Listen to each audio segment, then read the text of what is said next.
Πέπα το γουρουνάκι. Αυτός είναι ο μικρός μου αδερφός ο Τζόρτζ. Αυτή είναι η μαμά γουρουνίτσα. Και αυτός ο μπαμπάς γουρουνάκης. Πέπα το γουρουνάκι. Το ενιδρίο. Η Πέπα ταΐζει την Γκόλντι το ψάρι. Ώρα για φαγητό, Γκόλντι. Η Γκόλντι δεν τρώει. Δείχνει κάπως στεναχωρημένη. Νομίζω πως νιώθει μοναξιά. Δεν έχει κανένα ψάρι, φίλο. Ίσως η Γκόλντι μπορεί να πάει στο ενιδρίο. Τι είναι το ενιδρίο? Το ενιδρίο είναι ένα μέρος με πολλά ψάρια. Θα ήθελες να πάμε στο ενιδρίο, Γκόλντι? Αυτό σημαίνει ναι. Η οικογένεια της Πέπα φέρνει την Γκόλντι το ψάρι στο ενιδρίο. Ελπίζω να βρούμε έναν φίλο για την Γκόλντι. Σίγουρα θα τις βρούμε, Πέπα. Το ενιδρίο έχει όλα τα είδη των ψαριών. Γεια σας, Δεσποινή Σκουνέλη. Γεια σας. Πόσα εισιτήρια θέλετε? 2 για μεγάλους και 2 για παιδιά. Και για ένα ψάρι, παρακαλώ. Το ψάρι μπαίνει δωρεάν. Το ενιδρίο έχει όλα τα είδη των ψαριών. Ω, ναι. Πιθανότατα. Ωραία. Ψάχνουμε έναν φίλο για την Γκόλντι. Ελπίζω να βρείτε κάποιον. Καλά να περάσετε. Ευχαριστούμε. Η πρώτη αίθουσα έχει μια δεξαμενή γεμάτη μικρά ψαράκια. Ψαράκι.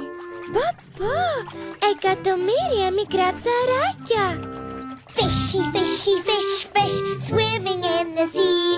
Who will be a fishy friend for my fish Goldie? Μπορεί κάποιο από αυτά να γίνει φίλος της Γκόλντι. Όχι, είναι πολύ μικρά.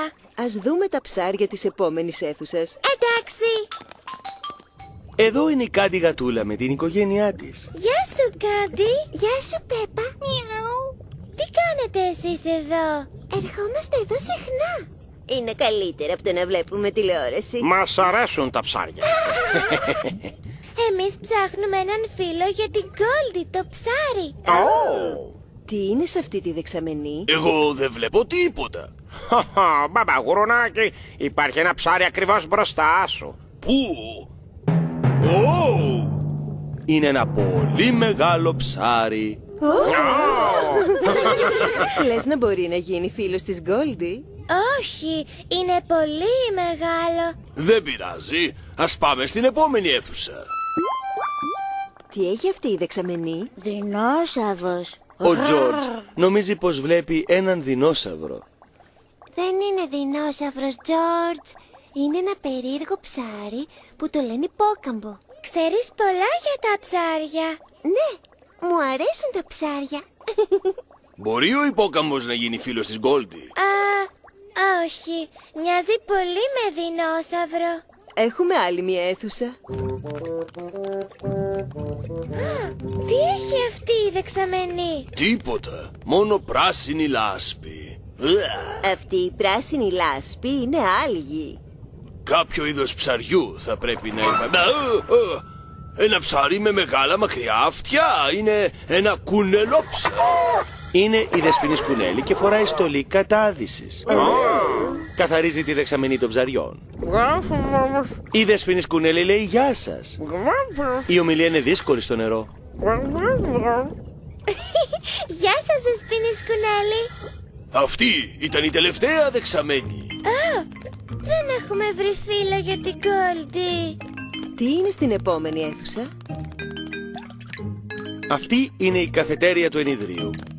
Τι καλά, η αγαπημένη μου αίθουσα. Γεια σου, Πέπα. Βρήκες κάποιον φίλο για την Γκόλντι? Όχι. Ποιος είναι αυτός? Αυτός είναι ο Τζίντζερ, το δικό μου χρυσόψαρο. Λατρεύει το ενιδρίο. Φαίνεται ότι η Γκόλντι βρήκε τελικά έναν φίλο. Η Γκόλντι δεν νιώθει πια μοναξιά. Ζήτω! Και η Γκόλντι μπορεί να επισκέπτεται τον Τζίντζερ όποτε θέλει.